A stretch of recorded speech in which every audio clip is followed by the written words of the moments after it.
Poseta Telekoma Srbija ovogodišnjem kongresu mobilnih komunikacija koji se održava u Barseloni odraz je našeg strateškog opredeljenja da pratimo svetske trendove i inovacije u oblasti telekomunikacije.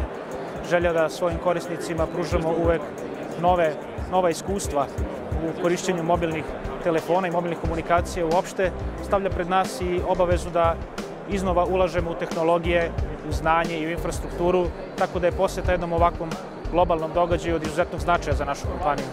Posebno nam je drago što su naši gosti i pobednici MTS Android konkursa, talentovani učenici Matematičke gimnazije u Beogradu, koji će imati priliku da u danima pred nama, dok traje kongres, zajedno sa delegacijom Telekoma Srbija obiđu štandove nekih od najvećih svetskih kompanija koje se bave mobilnim komunikacijama i na taj način unaprede svoje znanje i steknu jedno, nadam se, nezaboravno iskustvo.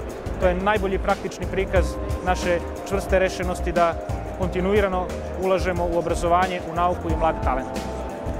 Nakon dosta, ali dosta rada na našoj aplikaciji Gone Horribly Wrong, osvojili smo prvu nagradu na MTS Android konkursu organizaciji Telekoma Srbija i kao prvu nagradu dobili smo upravo ovaj put na ovaj kongres telefonije.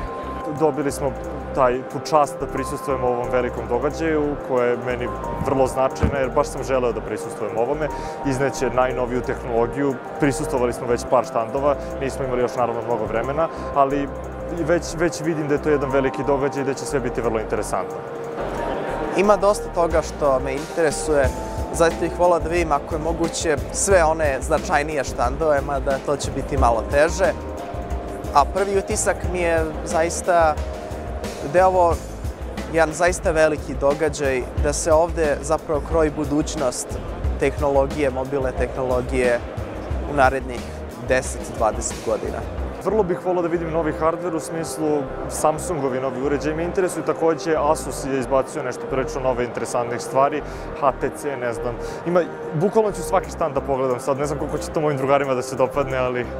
Zanimaju me novi pravci u pravljenju aplikacije, u dizajnu.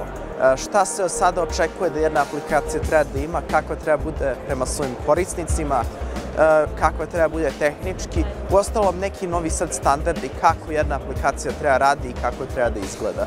Grad je meni fantastičan, znači samo što sam se vozio metrom već je divno. Dalijeva neka izložba, neka galerija i, na primer, Gaudijeve zgrade. Vrlo je uređen, dopade mi se palme na ulicama, to je u skroz drugčijem duhu nego Beograd.